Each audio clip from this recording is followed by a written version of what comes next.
he gave me an opportunity, did he? I give him his biggest paydays of his whole life, brought him to the biggest stage in the world, being Las Vegas, and here he is, this is how he thanks me. He's got a whole lot of appreciation for someone who's fed him, looked after him, and put millions in his account. This time now and enjoy my trip to this, my goal, and I'm looking forward to April. The world's been calling me a fucking shithouse. You know me, Lennox. You know I'm no fucking coward. But let me just tell you this much. He wanted to raise his own profile at the expense of a multi-champion, a man that he isn't good enough to lick his feet, never mind trying. I came in, you seemed a bit not yourself, as you said, but do you feel like you've calmed down a bit now? I've got a lot going on in my life, a lot going on, but I need respect putting on my name because I'm a... Very, very blessed. In my life I've received the highs of highs and the lows of lows, and I'm very, very thankful to God for every experience that I've had, whether it's been good or bad or indifferent. It's all made me the man I am today. I've had such a marvellous career that I'm really, really thankful for. I've worked very hard, but it's all been God's plan. Everything that's happened has been God's plan. Even today, to come back at 37 years. Run high, we get involved, and it is the fight game. It's pandemonium, outburst of language. You know, I wasn't alone doing it, but I want to come out and apologise because I feel, you know, it's appropriate to make that apology to the people who came to the press conference and the viewing audiences. I sincerely apologise, and I'll try and improve. But people, this is John Fury, this is my character, this is who I am. I'm a real person, I'm not a fake person, nothing's scripted. It's God's plan and God's will, and we will see where it takes us, no problem. My last two fights, I didn't get the result I was after. Alexander got the results over me, fair play to him and his team and everybody around it. You know, it's life lessons. In this life, you don't always get what you want, you don't always get what you think you want and think you did enough to get.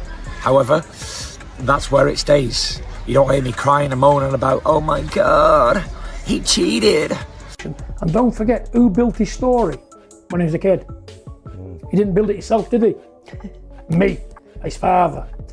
And he hasn't showed me enough respect to say, you know what, my dad could be right.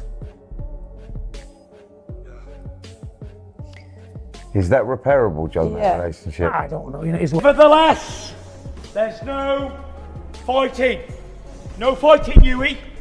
No fighting James. And no fighting Jay. And most of all, Tyson, I think, used his dad to keep him involved and as a infiltrator. You know, someone that can shout and scream and cause a bit of chaos and unrest. You know, and I think like he doesn't need that in this fight. So he. John Fury just declared war on his own son, and what he said about Tyson's upcoming fight will blow your mind. This isn't just family drama anymore. This is a father trying to sabotage his son's entire comeback at 37 years old. The heavyweight division is watching this unfold in real time, and honestly, I've never seen anything like it in combat sports. John literally stood up at a press conference and told the world that this fight with Arslanbek Makhmedov will not happen on his watch. Not because of money, not because of contracts, but because he doesn't believe in his own son anymore. Bollocks, a lot of it. Same squad, same bullshit. You're not a part of this training camp, are you? No, not at all. Yeah. I don't want it. I said, if you have him, that sugar, I'm no filter. I said, I'm gone. But what is it about Sugar? He's no good. Tactically, technically? He's useless. Everybody's been in the corner, but he got beat. He's been gone Tyson since the Deontay Wilder fights. It's finished Wilder completely. He's done a lot away from Tyson. Makhmedov, this is a problem. I'm the first one to say it, because all them out there, they don't pay enough attention to detail, Spencer. It's a high-risk fight for him, isn't it? It's not what I'd have done. Look at Usyk. Usyk's saying, I'm 39-year-old, on an easy time. Here's where this gets absolutely wild. Tyson fired right back at his father in front of everyone. He looked John dead in the eyes and asked why his own dad had become his enemy. Think about that for a second. The lineal heavyweight champion of the world is having to defend his career choices against the man who supposedly built his legacy. Tyson made it crystal clear that nothing, and I mean nothing, not even his father's opposition, will stop him from stepping back in that ring. The confidence in his voice was unshakable, but you could see the hurt too. This wasn't just a business disagreement. This was personal betrayal playing out on the biggest stage in boxing.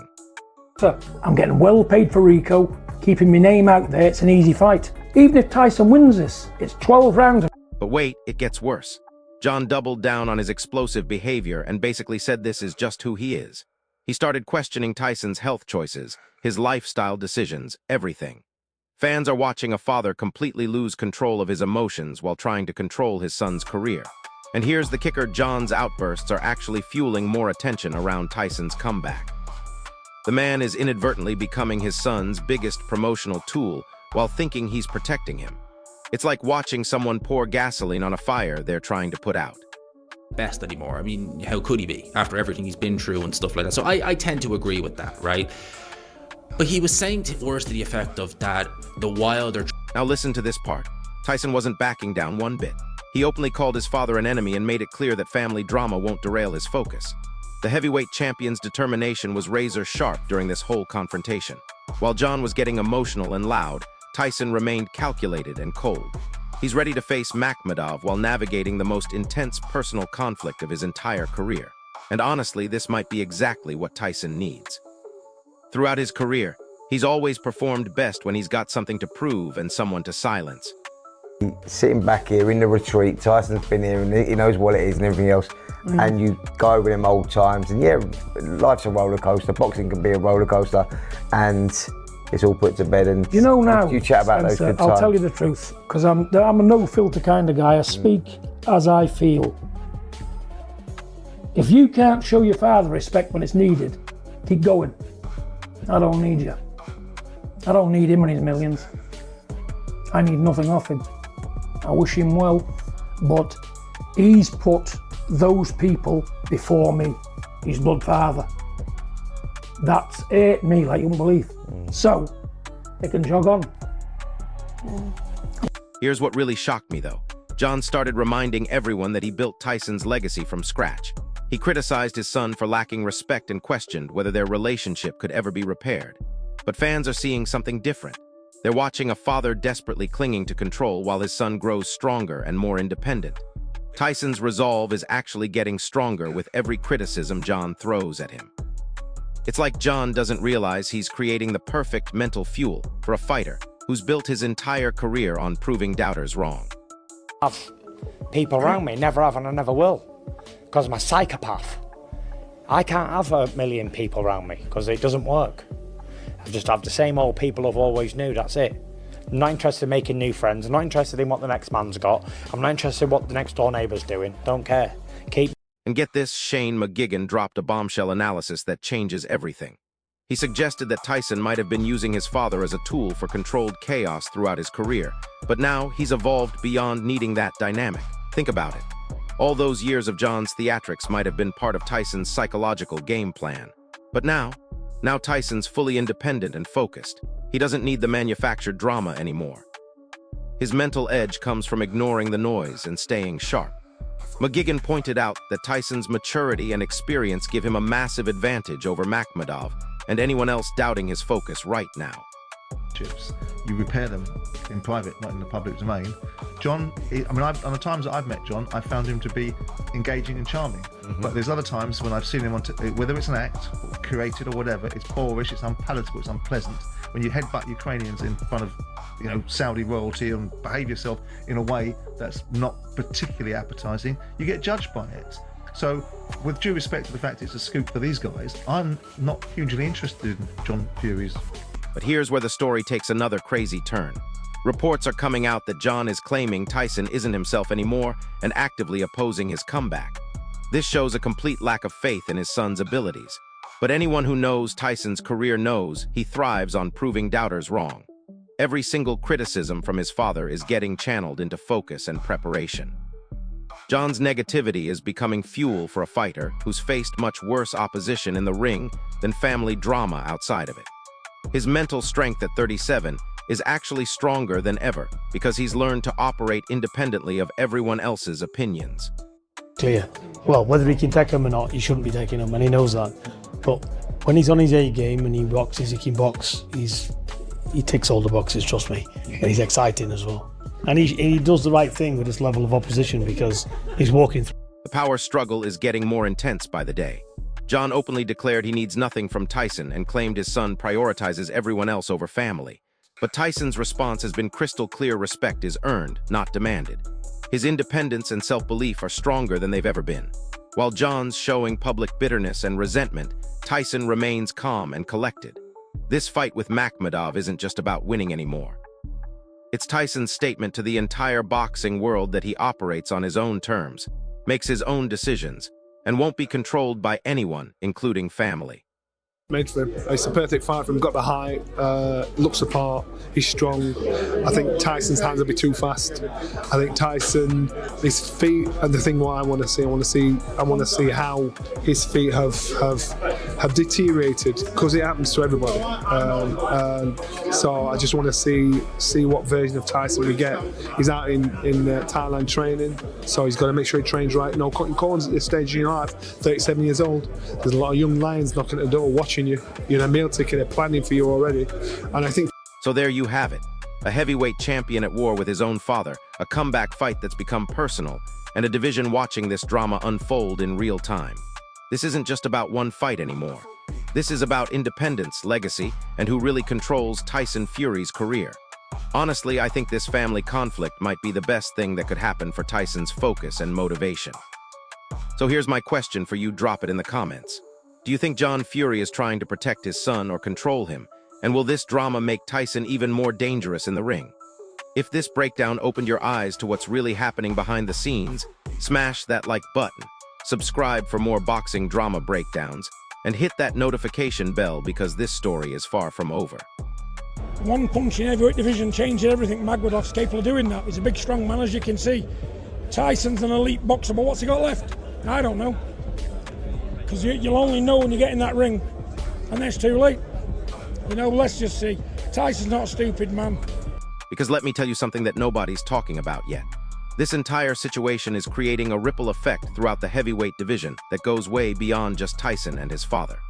Other fighters are watching this unfold, and they're starting to realize something crucial. Tyson Fury operating without any external drama or distractions might actually be the most dangerous version we've ever seen. Think about it. No more circus antics from John stealing headlines. No more family theatrics overshadowing fight week. Just pure, focused, championship-level boxing from a man who's got everything to prove all over again. The thing is there's nothing more left in life for these boxers. When these great boxers, what's completed the game and they've got everything, what else can Tyson do? You know, there's only so much yachts and sailing, and there's only so much flying on holidays, and there's only so much fucking whatever a normal person thinks is good you can do before you're sick to death. And here's what's really fascinating about the timing of all this. Tyson's at that perfect age where experience meets desperation. At 37, he knows his window is closing, but he's also got more ring IQ and mental toughness than any heavyweight on the planet right now. John's opposition isn't weakening him. It's stripping away every last distraction and forcing Tyson's to rely purely on his own instincts. That's terrifying news for Makhmudov and anyone else looking at facing Fury in the near future. We're potentially watching the birth of the most focused version of Tyson Fury we've ever seen. No, I'm not seeing what John said, but obviously I suppose he's in a position where he knows his son, he probably knows the best version of him, and he's probably looking at him now and just feels that it isn't. I think all questions will be answered on the 11th of April, won't they? And we'll see what he's got now. Wait, there's another layer to this story that's absolutely mind-blowing. Industry insiders are starting to whisper that this public fallout might not be as spontaneous as it appears. Some people close to the Fury camp are suggesting that Tyson orchestrated this entire separation because he knew he needed to evolve beyond the chaos that defined his early career. If that's true, then we're witnessing one of the most calculated moves in modern boxing history. Tyson might have intentionally created distance from his father's influence to unlock a new level of mental clarity and professional focus. Obviously, Fury's got his own fans and people that think that he is a legend and one thing and another. Well, that's all well and good, but you've got to look at his resume. It doesn't stack up. Not to the great fighters. It doesn't stack up. Tyson Fury ne John Fury ki publik outbursts, aur kriticizm ke bała hodapni fokus, aur determination kabi nahi koi. Yi press conference. The psychological implications here are staggering when you really break it down.